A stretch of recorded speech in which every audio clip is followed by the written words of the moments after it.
नमस्कार दोस्तों, youth education centre में आप सभी का स्वागत है। इस वीडियो में हम लोग भारतीय कृषि से संबंधित कुछ प्रश्न लेके आए हैं। ठीक है, तो चलिए आइए देखते हैं। पहला प्रश्न हमारा क्या है। भारतीय कृषि को समझा जाता है। भारतीय कृषि को समझा जाता है। ऑप्शन ए है जीविकोपार्जन का साधन, ऑप्शन बी एक व्यवसाय, ऑप्शन सी एक व्यापार, ऑप्शन डी एक उद्योग। ठीक है, इसका सही जवाब हो जाएगा आपका जीविकोपार्जन का साधन। भारतीय कृषि को जीविकोपार्जन का साधन समझा जाता है। ठीक है, अगला प्रश्न हमारा है, पश्चिम बंगाल में धान की खेती को किस खेती का अच्छा उदाहरण है। पश्चिम बंगाल में धान की खेती किस खेती का अच्छा उदाहरण है। ठीक है, तो ऑप्शन ए हमारा है झूम खेती, ऑप्शन बी मिश्रित खेती, और ऑप्शन सी हो जाएगा व्यावसायिक खेती, और ऑप्शन डी हो जाएगा जीविका खेती। ठीक है, तो इसका सही जवाब आपका हो जाएगा ऑप्शन डी जीविका खेती। पश्चिम बंगाल में धान की खेती जीविका की खेती का अच्छा उदाहरण है। ठीक है, अगला प्रश्न हमारा है, फ्लोरिकल्चर के अंतर्गत किसका अध्ययन किया जाता है। फ्लोरिकल्चर के अंतर्गत किसका अध्ययन किया जाता है। ऑप्शन ए फलों का, ऑप्शन बी फूलों का, ऑप्शन सी वनों का, ऑप्शन डी सब्जियों का। ठीक है, इसका आपका सही जवाब हो जाएगा ऑप्शन बी फूलों का। फ्लोरिकल्चर में फूलों का अध्ययन किया जाता है। ठीक है, अगला प्रश्न हमारा है, पोमोलॉजी। पोमोलॉजी के अंतर्गत किसका अध्ययन किया जाता है। ऑप्शन ए फलों का, ऑप्शन बी फूलों का, ऑप्शन सी शाक सब्जियों का, ऑप्शन डी वनों का।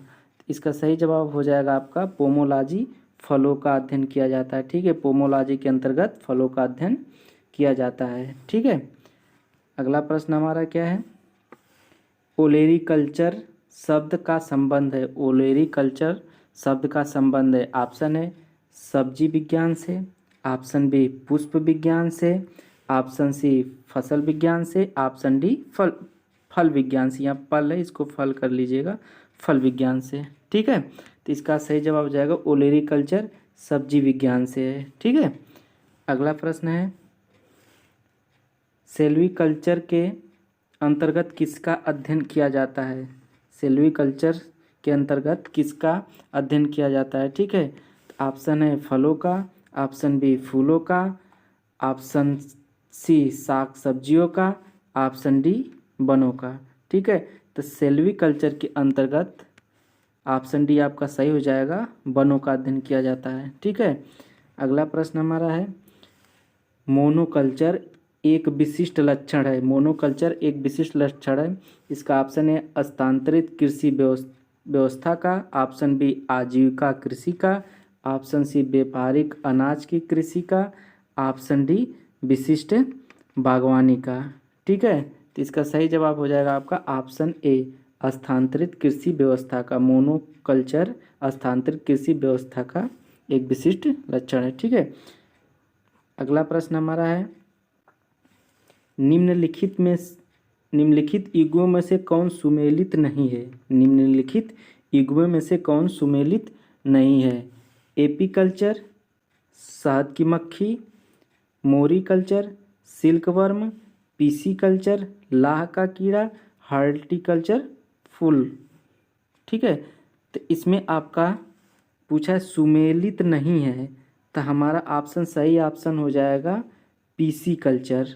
ठीक है, ये पीसीकल्चर में हम लोग लाह का कीड़ा का अध्ययन नहीं करते। पीसीकल्चर में हम लोग मछली पालन का अध्ययन करते हैं। ठीक है, पीसीकल्चर में हम लोग मछली पालन का अध्ययन करते हैं। ठीक है, अगला प्रश्न हमारा है, भारत में सबसे ज़्यादा कौन सी मिट्टी पाई जाती है।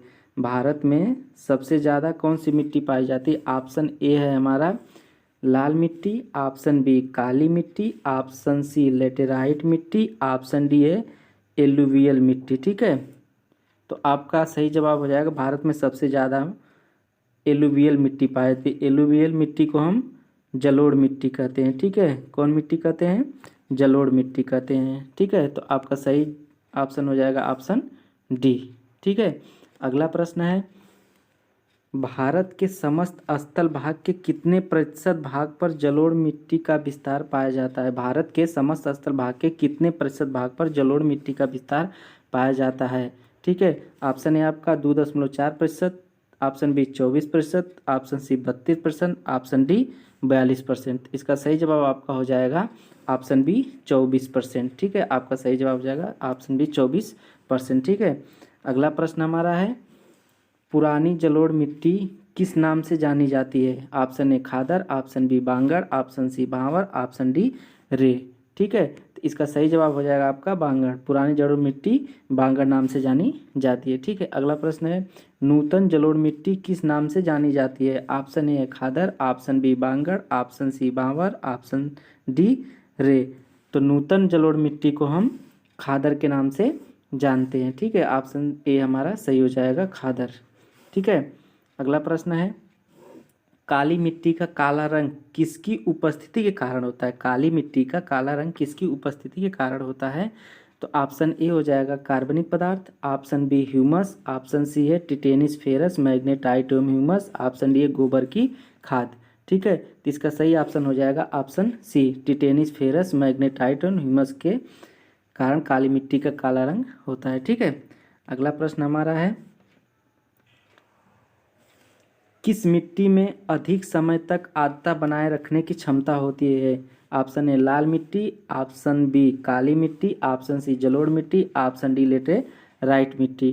तो इसका सही जवाब हो जाएगा ऑप्शन बी काली मिट्टी। काली मिट्टी में अधिक समय तक आर्द्रता बनाए रखने की क्षमता होती है। ठीक है, अगला प्रश्न हमारा है, किस मिट्टी में कृषि के लिए सिंचाई की आवश्यकता नहीं पड़ती है? किस मिट्टी में सिंचाई की आवश्यकता नहीं, कृषि के लिए सिंचाई की आवश्यकता नहीं पड़ती है? ठीक है, तो अब ऑप्शन ए है काली मिट्टी, ऑप्शन बी लाल मिट्टी, ऑप्शन सी जलोढ़ मिट्टी, ऑप्शन डी लेटेराइट मिट्टी। तो इसका सही जवाब हो जाएगा आपका ऑप्शन ए काली मिट्टी। काली मिट्टी क्योंकि इसमें अधिक समय तक आर्द्रता बनाए रखने की क्षमता होती है, इसलिए सिंचाई के लिए,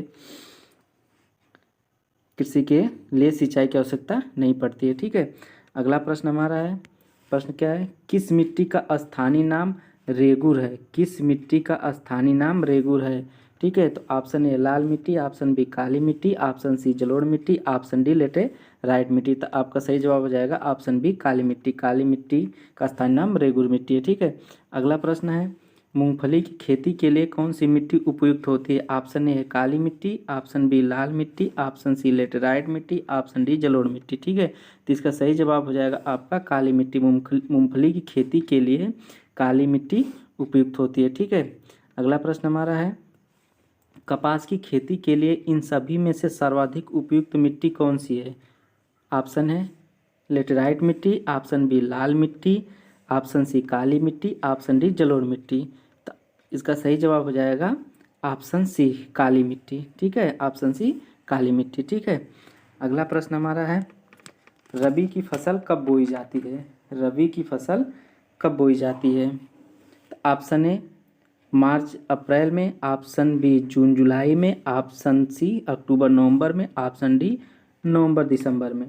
ठीक है, तो इसका जवाब हो जाएगा आपका रबी की फसल अक्टूबर नवंबर में बोई जाती है। ठीक है, अगला प्रश्न है, शीतकालीन फसल ऋतु को भारत में किस नाम से जाना जाता है? शीतकालीन फसल ऋतु को भारत में किस नाम से जाना जाता है? ऑप्शन ए है रबी, ऑप्शन बी शीतल, ऑप्शन सी खरीफ, ऑप्शन डी ओंडू।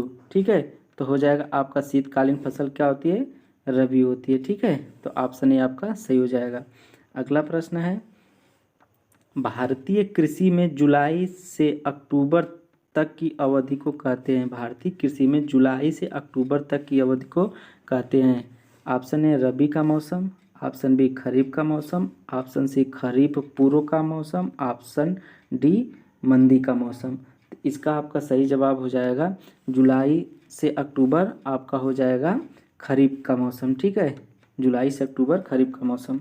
ठीक है, अगला प्रश्न है, खरीफ की फसल काटी जाती है, खरीफ की फसल काटी जाती है? ऑप्शन है, ऑप्शन ए मार्च में, ऑप्शन बी जून के प्रारंभ में, ऑप्शन सी नवंबर के प्रारंभ में, ऑप्शन डी दिसंबर में। तो इसका सही जवाब हो जाएगा ऑप्शन सी नवंबर के प्रारंभ में। खरीफ की फसल नवंबर के प्रारंभ में काटी जाती है। ठीक है, अगला प्रश्न है, निम्नलिखित में से कौन सा सही है? निम्नलिखित में से कौन सा सही है? ठीक है, ऑप्शन ए हमारा खरीफ फसलें सर्दियों की फसलें हैं, ऑप्शन बी रबी फसलें मानसून की फसलें हैं। ऑप्शन सी गेहूं रबी की फसल है।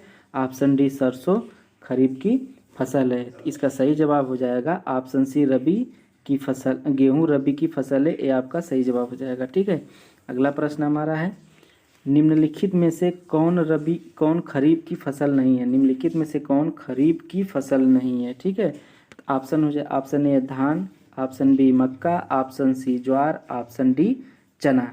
पूछा क्या है, खरीफ की फसल, तो खरीफ की फसल आपका हो जाएगा, खरीफ की फसल चना नहीं है। ठीक है, चना क्या है, रबी की फसल है, तो आपका सही जवाब हो जाएगा ऑप्शन डी चना। ठीक है, अगला प्रश्न है निम्नलिखित में से कौन रबी की फसल नहीं है। ऑप्शन ए गेहूँ, ऑप्शन बी जौ, ऑप्शन सी मसूर, ऑप्शन डी मूंगफली। ठीक है, तो इसका सही जवाब हो जाएगा मूंगफली। मूंगफली रबी का फसल नहीं है। ठीक है, अगला प्रश्न है निम्नलिखित में से कौन खरीफ की फसल है। ऑप्शन ए जौ, ऑप्शन सी मसूर, ऑप्शन सी सरसों, ऑप्शन डी बाजरा। तो अब इसका सही जवाब हो जाएगा बाजरा। बाजरा क्या है, खरीफ का फसल है। ठीक है, अगला प्रश्न हमारा है निम्नलिखित में से कौन खरीफ की फसल है। निम्नलिखित में से खरीफ की फसल है। ठीक है, तो ऑप्शन ए गेहूँ, ऑप्शन बी चावल, ऑप्शन सी मटर, ऑप्शन डी सरसों। इसका सही जवाब हो जाएगा ऑप्शन बी चावल। खरीफ का फसल चावल है। ठीक है, अगला प्रश्न है खरीफ की फसल है। ऑप्शन ए गेहूँ, ऑप्शन बी धान, ऑप्शन सी आलू, ऑप्शन डी चना। ठीक है, तो इसमें हो जाएगा आपका धान। ठीक है, अगला प्रश्न है निम्नलिखित में से कौन रबी की फसल है। ऑप्शन ए धान, ऑप्शन बी गेहूँ, ऑप्शन सी ज्वार, ऑप्शन डी बाजरा। तो इसका सही जवाब हो जाएगा आपका ऑप्शन बी गेहूँ रबी का फसल है। ठीक है, अगला प्रश्न है निम्न में से कौन रबी का फसल नहीं है। निम्न में से कौन रबी का फसल नहीं है, तो ऑप्शन ए मक्का, ऑप्शन बी चना, ऑप्शन सी सरसों, ऑप्शन डी मसूर। तो इसका सही जवाब हो जाएगा ऑप्शन ए मक्का। मक्का क्या है, रबी का फसल नहीं है। ठीक है, अगला प्रश्न है गेहूं बोने का उपयुक्त मौसम कौन सा होता है। गेहूं बोने का उपयुक्त मौसम कौन सा होता है। अक्टूबर नवंबर, नवंबर दिसंबर, जनवरी फरवरी, मार्च अप्रैल। तो इसका सही जवाब हो जाएगा अक्टूबर नवंबर। गेहूं बोने का उपयुक्त समय अक्टूबर नवंबर। अगला प्रश्न है निम्नलिखित में से कौन कीट आकर्षक फसल है। निम्नलिखित में से कौन कीट आकर्षक फसल है। ऑप्शन ए भिंडी, ऑप्शन बी पालक, ऑप्शन सी सनई, ऑप्शन डी सूर्यमुखी। इसका सही जवाब हो जाएगा ऑप्शन ए भिंडी क्या है, कीट आकर्षक फसल है। ठीक है, अगला प्रश्न है निम्नलिखित में नकदी फसल है। ठीक है, क्या है, ऑप्शन ए मक्का, ऑप्शन बी गेहूँ, ऑप्शन सी तंबाकू, ऑप्शन डी धान।